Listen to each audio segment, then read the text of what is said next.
Ahora sí, empezamos la sesión. Eh, Hago una acotación previa, breve. El esfuerzo nuestro, el esfuerzo desde una perspectiva cristiana, cuando se considera lo que sucede en el mundo, en la sociedad, es la de adoptar un sentido cristiano de la historia. Esto no siempre es fácil, pero es un mecanismo reflejo que tenemos de tener presente siempre, ¿no? Hay un macroesquema que difícilmente nos sirve para las cosas muy actuales o muy circunscritas a hechos que no son terriblemente extraordinarios, que es que la historia tiene un sentido, hay una creación, hay la encarnación, que es el centro de esta historia, cuando Dios entra en el tiempo humano, y hay la parusia, el fin de los tiempos, que quiere decir que la historia tiene una meta, que no caminamos en el vacío, sino que caminamos hacia la plenitud de la realización del reino. Esta perspectiva podríamos decir que tiene su primer gran desarrollo en San Agustín, pero de esto y su obra La ciudad de Dios sigue teniendo actualidad, sigue siendo fuente de inspiración, pero de entonces acá ha llovido mucho. Y a mí me gustaría aprovechar esta breve introducción para recomendar unos pocos autores para contribuir a esa ganancia de criterio de perspectiva cristiana de la historia. Uno es un historiador muy conocido, yo creo, de muchos, que es Christopher Dawson. Eh, Creo que él es uno de los que con más facilidad nos hace accesible este punto de vista. Hay otro, mucho menos conocido, francés, que tiene una teología de la historia, Henri Irene, Henri Irene, mm, Henri Irene Marrou, eh, que también tiene mucho interés. Y desde este punto de vista de la teología sí que hay unos nombres que son más que clásicos. Von Balthasar, con su teología de la historia, en la que propone que Cristo es la norma de la historia. Jean Danielou, con su historia de la salvación, y tiene un particular interés Henry de Lubac, que tiene aquel libro tan conocido del drama del humanismo ateo. Y ahora, no al mismo nivel, ni mucho menos, pero sí porque es muy reciente, hay otro libro que resulta muy interesante. Trabaja sobre todo en el Antiguo Testamento, es de una persona muy conocida, es de Jordan Peterson. Nosotros los que luchamos con Dios, y es un comentario del Antiguo Testamento y de su significado en términos psicológicos, psicosociales y de hoy en día. Y a mí me parece que es una lectura recomendable. En cualquier caso, lo que quería dejar sentado es que la acción de Dios guía la historia, pero al mismo tiempo no anula la libertad humana. Este es el sentido último. Y todo esto, mm, que no deja de ser en cierta medida cosmogónico, ¿cómo lo podemos apreciar en la realidad concreta? A mí se me ocurre que hay tres caracterizaciones que pueden ayudarnos. Una es preguntarnos si esto cambia, este cambio que se produce va hacia una mayor libertad, especialmente libertad religiosa o no. Y este sería un indicador. Otro sería esto evoluciona hacia una situación de mayor justicia y bienestar para todos, para la gran mayoría, o no. Y esta justicia, que en primer término es justicia hacia Dios, implica considerar si este cambio va en el sentido de la consideración de Dios, va en el sentido de su ley natural o se contrapone a ella. Estas tres caracterizaciones quizá pueden ser útiles para examinar aspectos más concretos. Y dicho eso, entremos en análisis temporal más acotado de este mes y un poco más de lo que ha sucedido, que es absolutamente alucinante en cuanto a su dinámica. Vivimos en una situación que parece de un cierto desorden, o yo creo que es más exacto hablar de la emergencia de un nuevo orden. Porque, atención, sabíamos o deberíamos de saber que el orden antiguo estaba liquidado. Y no de ahora, ya ha venido sucediendo hechos de hace una serie de años y que por lo tanto tendría de surgir algo nuevo. Bueno, no debe extrañarnos, ahí está. Cuando empezó a ser liquidado este orden, con el fin de la Unión Soviética, con la reunificación alemana, con el fin de la Guerra Fría y sus esferas de influencia, con el salto de China de la pobreza a gran potencia económica, tercer elemento decisivo, con la expansión de Europa hacia el este y la desaparición del hinterland ruso de seguridad, ya no tiene estados tapón excepto Bielorrusia, que separen la OTAN de Rusia, y una consideración que es muy obvia, pero que a veces parece olvidada, ¿no? Que Rusia no es la URSS. Rusia es una potencia económicamente del tamaño de Italia, exactamente, casi tienen un Producto Interior Bruto de la misma dimensión.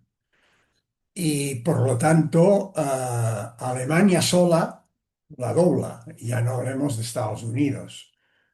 Eh, Inglaterra es muy superior a ella, Francia es claramente mayor. Por eso cuando se habla y se plantea el miedo de un ataque de Rusia a Europa, hay que decir que esto resulta absolutamente increíble, porque la desproporción de la economía que alimenta siempre a una guerra es tremenda entre la Unión Europea, sin acudir a Estados Unidos, y Rusia. Un segundo factor que ha movido, digamos, la estructura a la que estábamos acostumbrados es la intervención de Estados Unidos en Venezuela. No es que sea inédita este tipo de intervenciones. Ha habido muchas. Una de las más parecidas es la intervención en Panamá para detener a Noriega, que era el presidente de entonces, también acusado en relación a temas de droga y corrupción, que fue algo más cruenta, porque allí sí que hubo, pequeña, pero sí hubo una intervención militar, no fue una operación tan quirúrgica como la Venezuela. Pero en cualquier caso, esto ha modificado el tablero en un momento en que la presión militar china sobre Taiwán llega a máximos y que la ofensiva de invierno sobre Ucrania pone a prueba la resiliencia europea. No es el momento de las ofensivas en el este, por lo tanto es una ofensiva, digamos, de bajo nivel, pero Ucrania saldrá muy mal de la misma porque sus infraestructuras habrán quedado destrozadas. Cuando llegue el buen tiempo, cuando entremos a fondo en la primavera, entonces vamos a ver lo que pasa si antes no se ha pactado un armisticio. La intervención de Estados Unidos en Venezuela refleja profundamente el cambio de equilibrios. Detrás de esa intervención, no podré detenerme con detalle, en todo caso si surge en el coloquio ya lo hablaremos, hay un problema relacionado con el petróleo, los petrodólares y China. El mercado del petróleo también está controlado en el ámbito monetario por Estados Unidos. Por eso se habla de petrodólares. China está introduciendo su propia moneda en los intercambios con la compra de petróleo y está reduciendo este mercado. Venezuela era uno de los grandes exportadores a China y el intercambio no se hacía en dólares, sino en la moneda china.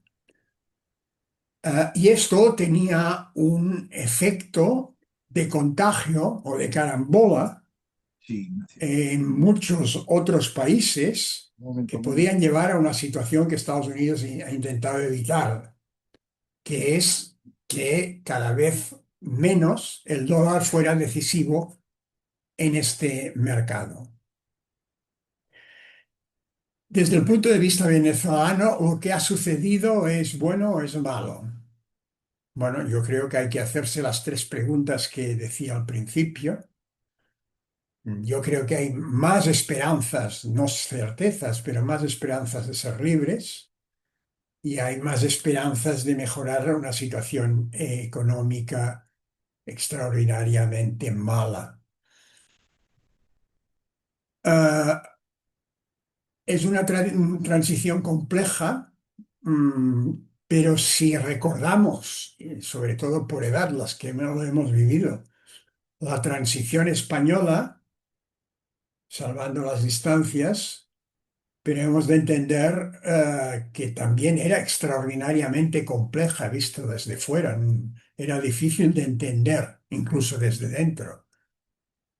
Que el primer ministro surgido del propio régimen y de las filas de la falange del propio régimen fuera el que pivotara sobre él toda la dinámica y la gestión de la transición, no resultaba creíble en principio. Lo recuerdo porque han pasado muchos años. Por lo tanto, para los venezolanos, que no sean chavistas absolutos, bueno, se abre una ventana de oportunidad interesante. En este escenario, Europa se mueve entre la crisis y la irrelevancia, y sobre todo la falta de una estrategia definida, que creo que es muy evidente. Claro que las circunstancias no son nada fáciles, pero quiere decir que no había un subsuelo pensante en la Comisión Europea ni en los Estados europeos, porque ahora mismo la Unión Europea pretende mantener el pulso militar con Rusia a través de Ucrania con la ayuda americana, que paga, que paga, pero con la ayuda americana. Y al mismo tiempo quiere hacer frente con muchísima energía a la pretensión americana de quedarse, de comprar, de lo que sea con Groenlandia. Y por si faltara poco, mantiene un pulso económico que está perdiendo con la industria china, especialmente en el terreno del automóvil, que era una baza fuerte de Europa. Para dar una idea de la dificultad de la situación y de que no existe una estrategia que pueda resistir este enfrentamiento en tantos frentes simultáneamente, solo hay que recordar que Europa depende de Estados Unidos para toda su red de Internet. Los grandes servidores, las nube, están en empresas americanas. Eh, por lo tanto, la debilidad de Europa es absoluta en este sentido. O necesitamos no solamente tropas de Estados Unidos, sino los sistemas de defensa de Estados Unidos, sin los cuales una parte del material más moderno, no todo, sería perfectamente inútil, especialmente en el ámbito de los aviones, de los sistemas de comunicación, del ámbito más tecnológico de la guerra. ¿Cuál es la estrategia?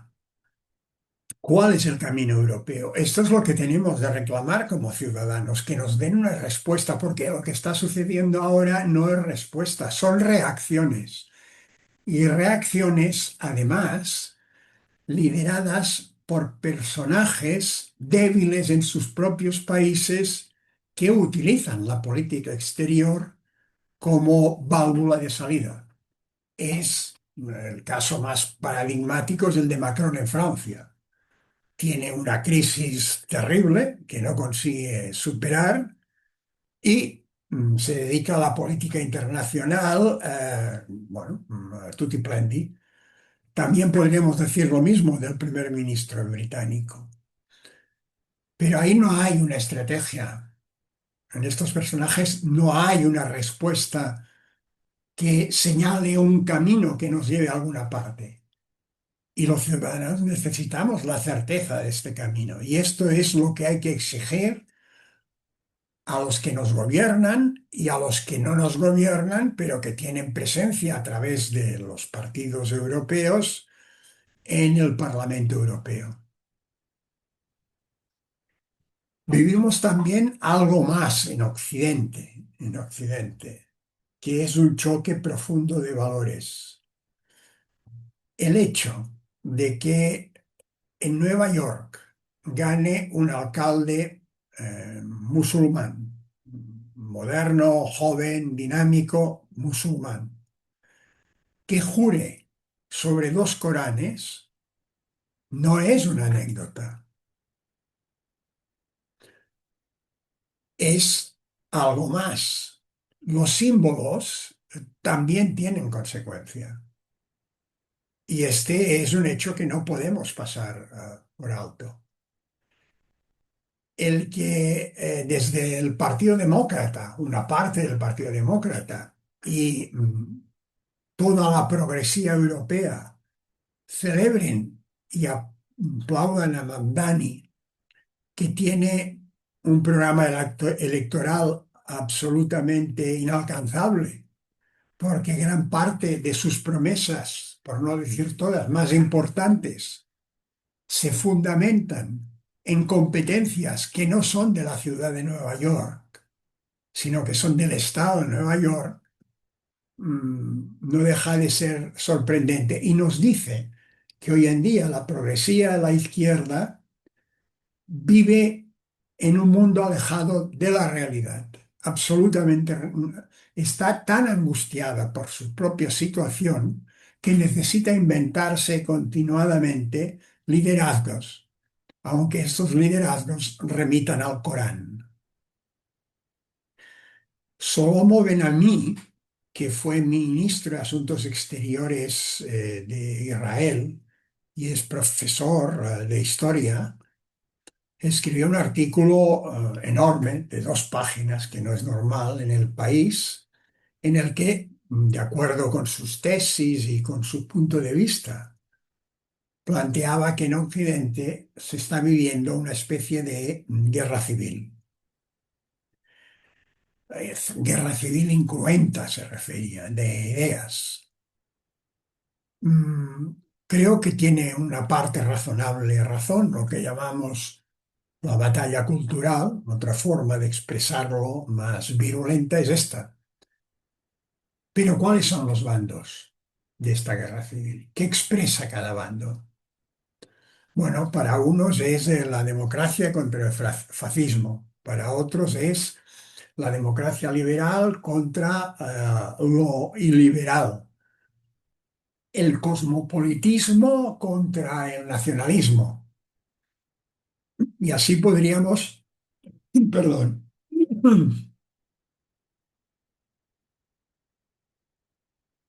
así podríamos ir buscando antagonismos.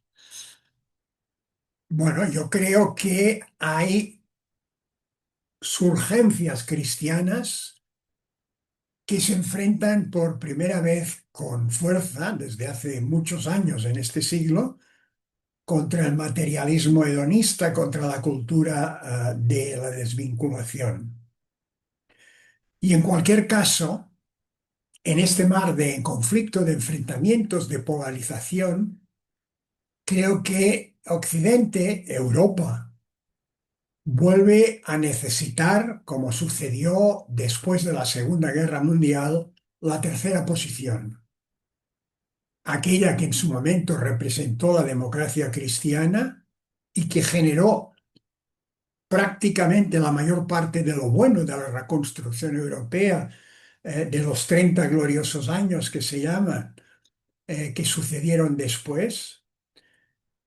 Necesitamos un tipo de tercera posición de esta naturaleza y que solamente, como entonces, una perspectiva cristiana, mejor o peor, porque toda perspectiva cristiana es llevada por hombres y por lo tanto será imperfecta, tendrá elementos corruptos en su interior, pero será la mejor respuesta que pueden dar a los hombres en el contexto concreto, en las condiciones concretas que se producen.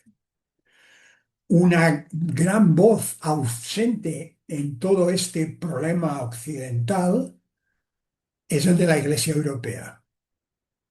No tiene voz. Existe, pero no tiene voz. A diferencia de la Iglesia latinoamericana, que desde hace décadas tiene una voz rotunda, que se plantea mm, periódicamente novedades, cuestiones, porque sus obispos se reúnen y trabajan conjuntamente y no tienen temor de expresar sus puntos de vista por encima de los respectivos estados.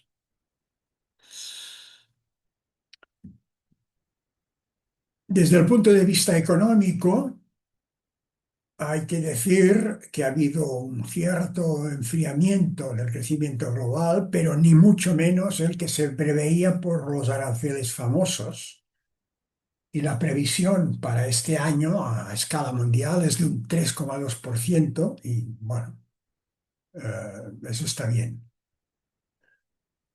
Vivimos en Occidente y sobre todo Estados Unidos, un motor que es la inteligencia artificial, que está exigiendo inversiones extraordinarias en aportación de recursos de energía y de capacidades de procesamiento en informática.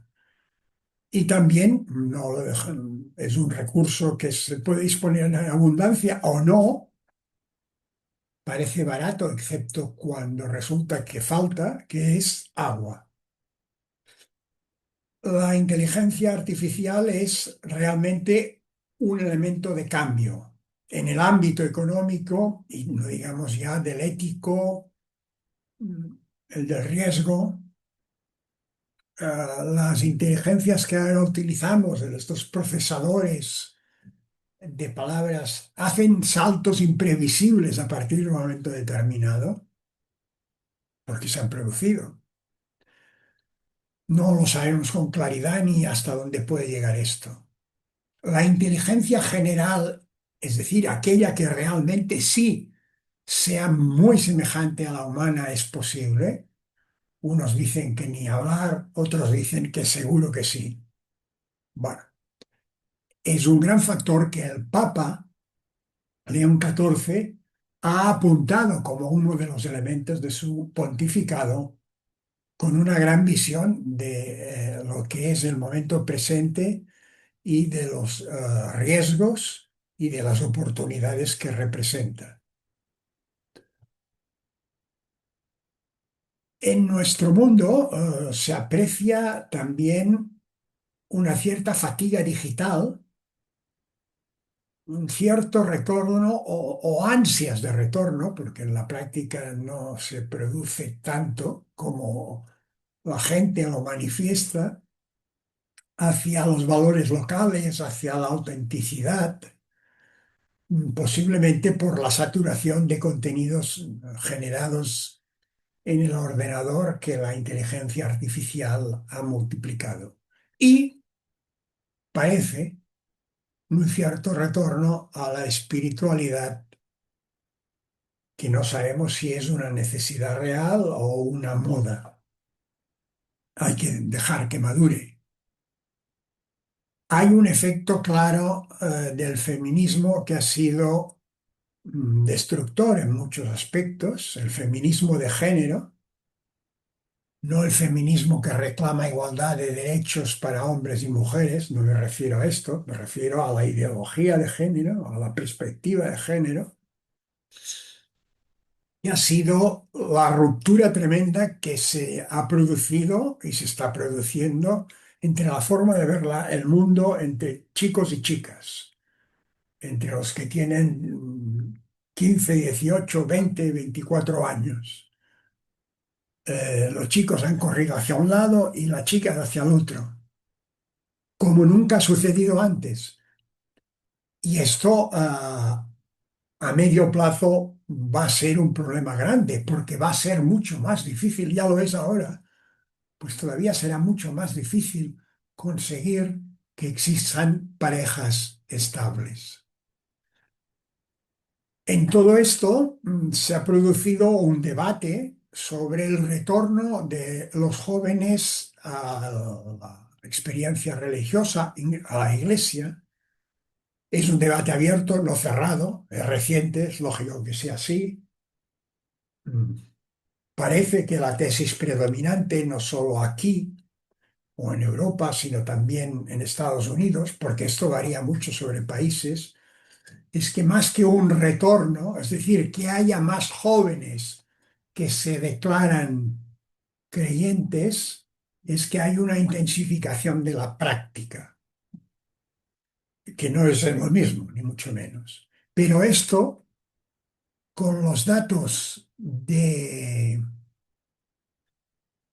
con los datos del Instituto, con Instituto, no, del Centro de Estudios de Opinión de la Generalitat, el CEO, nos dice que al menos en Cataluña podemos decir con datos en la mano una cosa un poco distinta. Lo voy a poner en pantalla. ¿Se ve el gráfico? Alguien que lo diga. ¿Lo veis o no lo veis? Ahora sí. Vale. Bueno, este es un gráfico de la población catalana de 18 a 24 años, o sea, los muy jóvenes, de las encuestas del CEO, que empieza en el marzo de 2014 y llega prácticamente hasta finales de año, ¿vale? O sea, es un periodo de una década completa, no es una observación de 4 días. Esta primera curva es de las que dicen que no pisan la iglesia nunca, de los jóvenes, de los que se declaran católicos, no en general, sino los que se declaran católicos. Bueno, se movió entre el 80 largo hasta llegar incluso a un 90. Entre el 80 y 85 estuvo funcionando, aquí hubo una cierta caída, aquí un remonte, pero bueno, se movió en esta franja, está claro, ¿no? Pero con la COVID, ¡plas!, se produce un desplome y estos caen hasta el 43%, que es una caída brutal. Y de ahí no se ha recuperado. Ha tenido subidas, bajadas, y ahora está en el 55%. Del aquel 85 redondeando a 55 van 30 puntos. Es una brutalidad de caída. En una década es mucho. Por lo tanto, quiere decir que hay más que ponen el pie en la iglesia de maneras distintas. ¿Y cuáles son los que abundan más hoy en día de estos que ponen el pie en la iglesia? Estos, los que van una vez a la semana o más. Hoy, más de uno de cada cinco, el 21,6, de los católicos, de los chicos católicos de 18, chicos y chicas, de 18 a 24 años, tienen esta frecuencia. ¿Qué sucedía en el 2014? Pues espantoso. No llegaba al 2%, del 2 al 24. Pero es que además, los que van una vez al mes, que ya implica hay un cierto vínculo, están en el 11 prácticamente. Y estaban en el 1, es decir, también 10 más. Por lo tanto, en Cataluña sí que podemos responder que ha habido un aumento claro de la vinculación con la Iglesia. Atención, aquí no hay solo católicos, ¿eh? Aquí hay musulmanes, hay protestantes, pero la proporción de población joven registrada en las encuestas de estas otras confesiones es lo suficientemente pequeña como para que, a pesar que pudiéramos, en plan, digamos, prudencial, de recortar las dimensiones positivas que nos explica esta gráfica, tendríamos de eh, seguir manteniendo los perfiles un poco más atenuados, pero los mismos. No es tan pequeña, ¿eh? Hombre, sí que es El pequeña, tanto por ciento de jóvenes de esta franja de edad de nacionalidad extranjera es importante. Y aquí pero sí. no se trata de nacionalidad extranjera, porque los componentes más numerosos de nacionalidad extranjera son latinoamericanos, y ahí el peso determinante es católico. O sea que no, hombre, que no. Y marroquíes también. Sí, hombre, pero en el conjunto los marroquíes, Bueno, que se ven mucho en determinados pueblos, pero son una minoría. El peso de la inmigración el peso en términos absolutos de la inmigración es latinoamericano. pero en esta franja de edad que has dado pesa bastante. En esta franja de edad, Esa. que no es la más numerosa de la inmigración. Esto también hay que recordarlo, porque la franja más numerosa de la inmigración empieza un poco más tarde, es decir, en la plenitud de la edad laboral.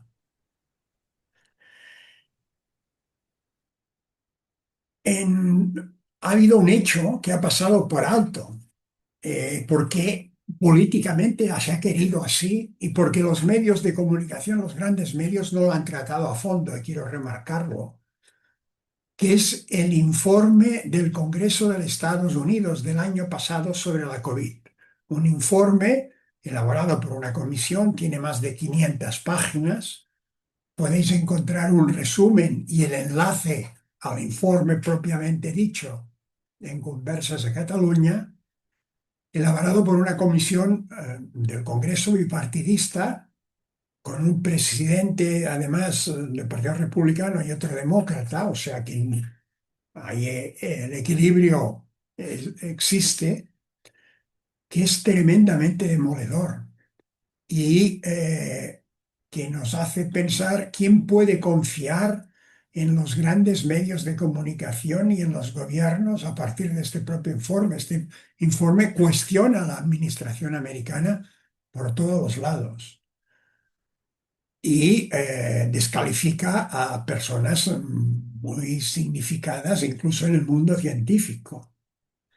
Por ejemplo, y no me voy a detener porque es muy largo, y ya digo, podéis encontrarlo en Conversas de Cataluña, dice que con la mayor de las probabilidades el virus escapó del laboratorio chino, que eso del animal es un cuento, y que fue parte de la administración americana junto con la OMS, que evidentemente con China, contribuyeron a desviar la atención.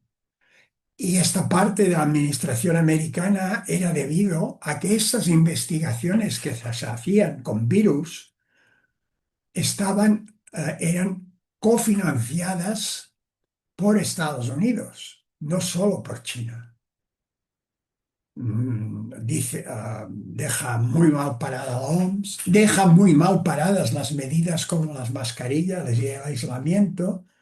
Recomiendo que lo leáis porque realmente implica su lectura una reflexión a fondo de la realidad.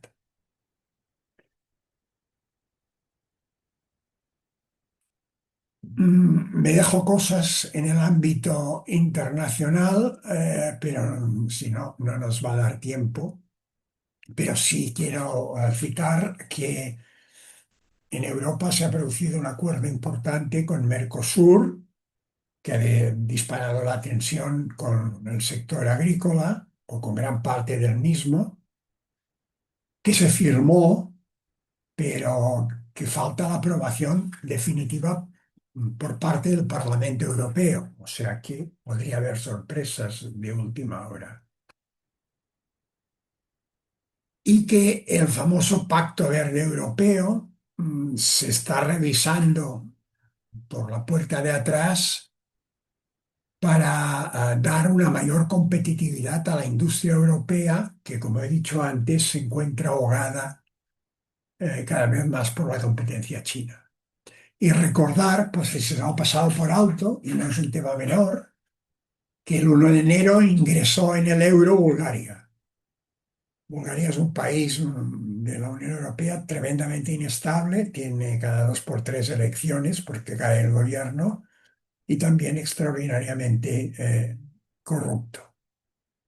Y entremos en España. Eh, España es una anomalía. No hay en contra de las declaraciones que hacía el presidente Sánchez en La Vanguardia, no hay ningún país europeo donde se gobierne sin mayoría en el Parlamento. Si no hay mayoría en el Parlamento, hay elecciones o formación de un nuevo gobierno que sea capaz de tenerla. Esto es un hecho. Pero es que menos todavía hay un país que esté ya en el tercer año de prórroga de los presupuestos y que además esté funcionando con un presupuesto que es de la anterior legislatura. Esto es lo nunca visto y es una anomalía que no se puede aceptar. Es un abuso de la democracia, es una degradación de la democracia. Si a esto se le añade el problema del Tribunal Constitucional, que actúa, y lo hemos visto hace poco con la última sentencia, no tanto como Tribunal Constitucional, es decir, velar porque se cumpla la Constitución, sino como Tribunal de Casación, que es otra historia, y se declara capacitado para rehacer las sentencias del Tribunal Supremo, que es realmente la última instancia jurisdiccional. El Tribunal Constitucional no es un tribunal de justicia. Pues entonces vivimos un problema acentuado, grave, porque las garantías están absolutamente en manos de un personal irresponsable. que se guía por criterios estrictamente de partido.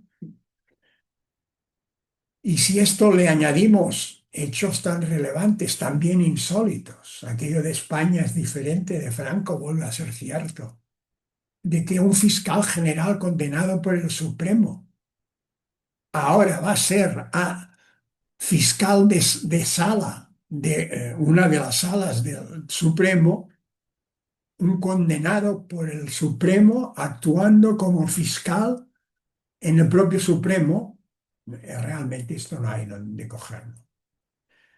Y si le añadimos el espectáculo indecente de televisión española con estos programas informativos que hace por la mañana y por la tarde, el panorama desde el punto de vista del Estado de Derecho es francamente malo.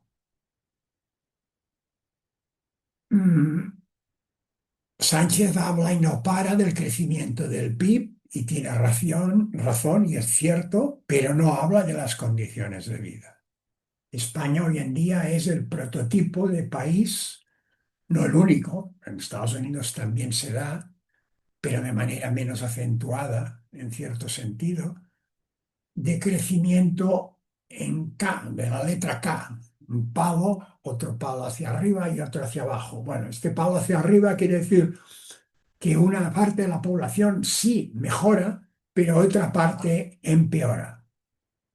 Y esto es debido a una confluencia de factores. Uno de los más graves es el de la vivienda, unido a la acumulación de la inflación, sobre todo en la alimentación. Ya no es tanto lo que aumenta cada año, sino lo que hemos venido añadiendo cada año, al lado de un crecimiento salarial modesto. Y entonces esto ha hecho que se produzca una paradoja que se conoce con el nombre de compresión salarial, que significa que entre el salario mínimo y el salario más frecuente, el que cobra la mayoría de gente, ya casi no hay diferencia. Para ser concretos, el salario mínimo está en 16.576 euros al año. El más frecuente está en 18.500. Es una diferencia muy pequeña, el 10 o el 11%. Y esto es una muy mala noticia. Es buena que suba el salario mínimo, pero es mala que el otro, el que tiene la mayoría de la población, no se mueva en la medida suficiente. Además, se producen paradojas terribles. Como he dicho, vivimos una crisis que tiene un elemento central en la falta de vivienda. Pues bien, el Estado ingresa por impuestos de diversos tipos 53.000 millones de euros. 52.000, perdón. 52.000 millones de euros. La última cifra, el año anterior debió ingresar algo menos, una brutalidad. El coste de una vivienda de protección oficial se sitúa entre una vivienda de unos 80 metros cuadrados, estándar para España, no estoy hablando de Barcelona o de Cataluña o de Madrid, estándar para España, para unos 80 metros cuadrados se sitúa entre los 130.000 y los 180.000 euros. No voy a hacer yo la división. Si alguien se toma la molestia de dividir 53.000 millones de un año, un solo año, por, digamos, un valor medio, 150.000 precio de una vivienda de coste de producción, podríamos ver la cantidad de viviendas que el Estado podía impulsar con recursos cada año. No tendríamos déficit. No, no con esta cifra, con la mitad. ¿Qué quiero decir con esto? Que hay una crisis de la vivienda, que el Estado, el gobierno, hace un negocio apabullante con las ventas de esta vivienda y que dedica una mínima fracción de lo que ingresa por impuestos a producir más vivienda a pesar de las condiciones en que estamos. Esto es literalmente escandaloso.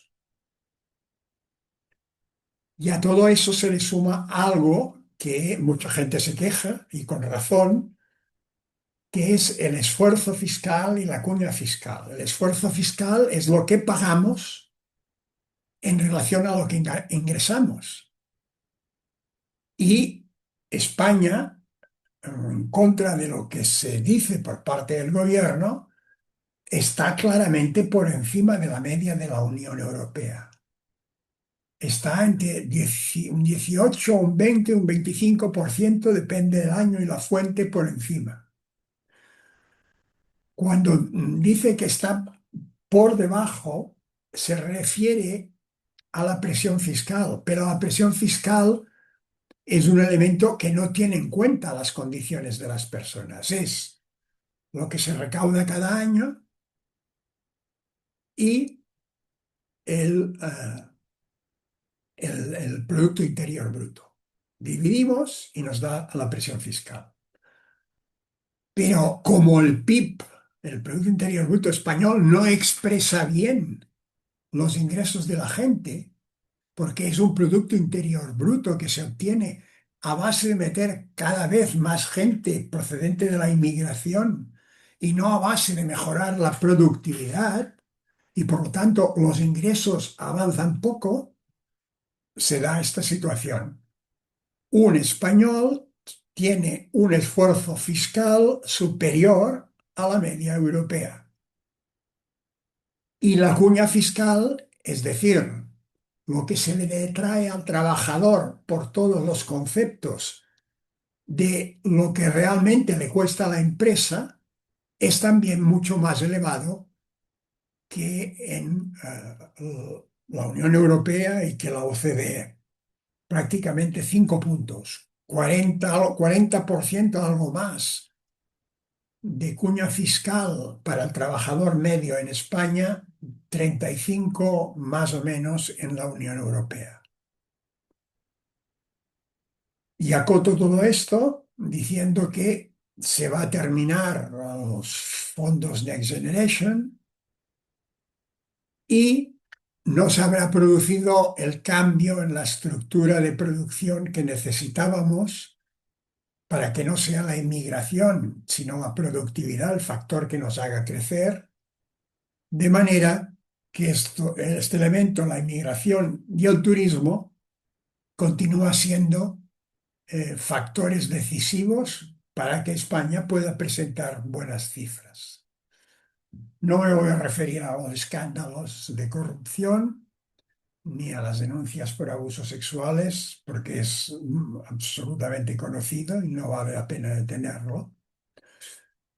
Y solo quiero hacer un último subrayado antes de terminar esta parte y dedicar 2 minutos a Cataluña.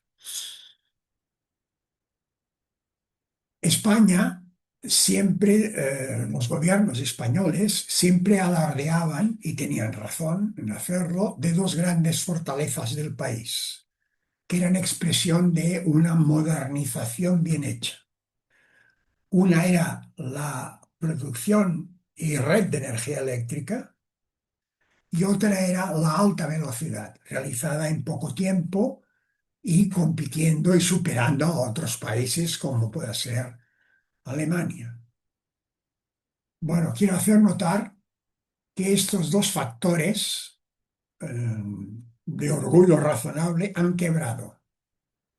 El gran apagón se cargó esto y como no se ha resuelto bien, estamos pagando una factura eléctrica más elevada para evitar que vuelva a repetirse.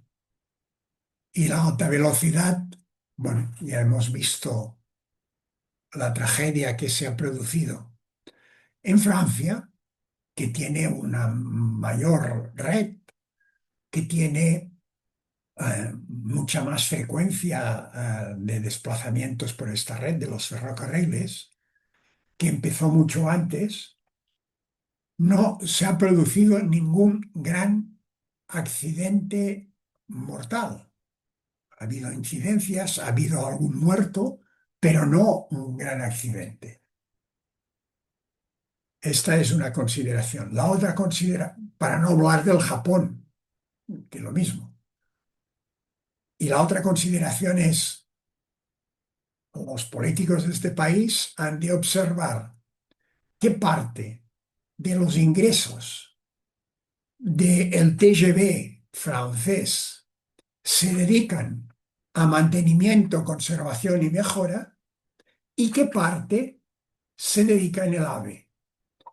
Y cuando se mire esto, tendremos respuesta a muchos de los problemas que los trenes, sin llegar a esta tragedia de hoy, han venido sufriendo cuando empezaron siendo un modelo. Y termino con una telegráfica reflexión. En estas condiciones tan especiales, ¿dónde está la voz de los obispos españoles? Y pasemos a Cataluña.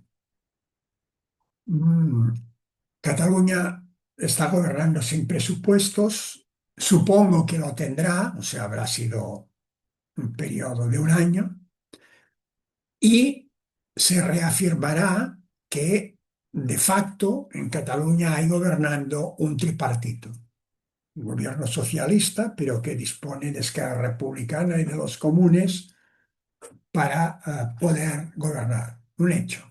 Segundo hecho, hoy el baluarte del PSOE de Sánchez es Cataluña.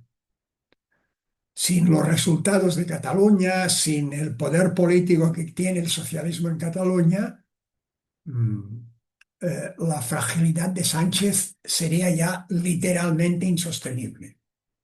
Este es un segundo hecho. Y esto ayuda a entender muchas cosas. No podré detenerme en la financiación como querría. Yo creo que ella sola merece un tema por sí mismo, pero sí, de pasada me gustaría citar una cosa. El gobierno ha hecho trampa otra vez, la ha hecho a todos. Ahora no hablo de la trampa que ha hecho mejorando las condiciones de Cataluña mucho más que el resto. Ah, no, no, me refiero a una trampa global. El gobierno aporta 21.000 millones más en conjunto y dice, todos han de firmar porque todos mejoran. Y es cierto, pues ahora todos tendrán más.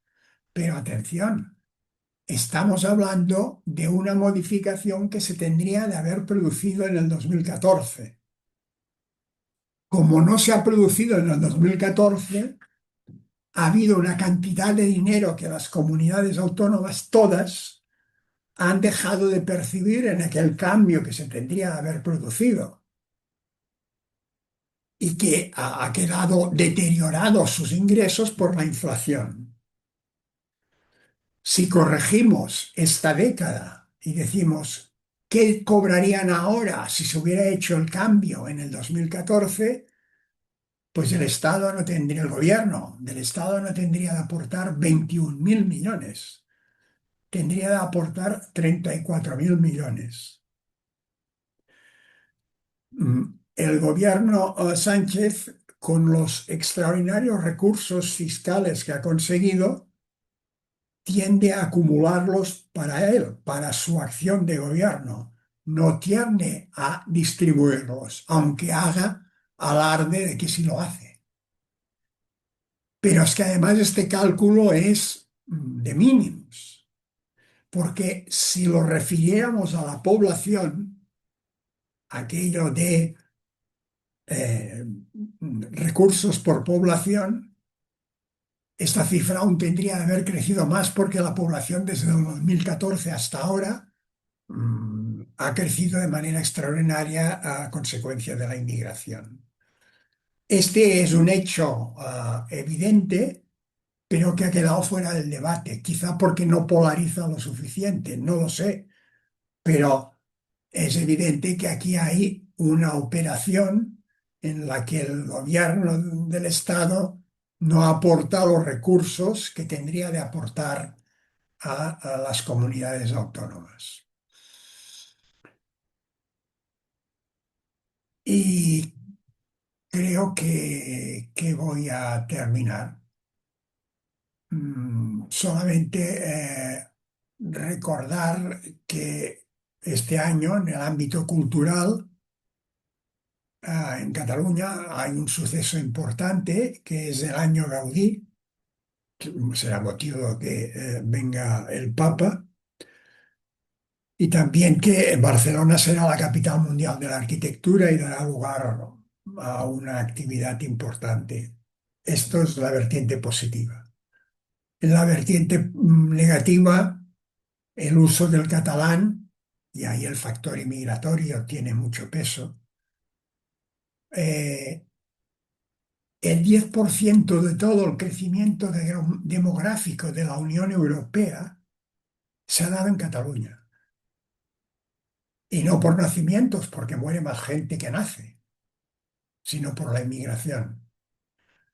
Y esto tiene consecuencias en una lengua tan reducida demográficamente como es la catalana, y así llegamos a una situación insólita, que es que en Barcelona ya solamente una tercera parte de la población lo tiene como primera lengua en su uso social. No quiere decir que no lo conozca, sino que no lo utiliza de entrada.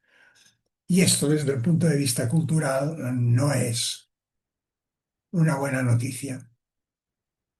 Y me he dejado cosas en el tintero, pero aquí me quedo, porque si no nos vamos a horas improcedentes para la cena.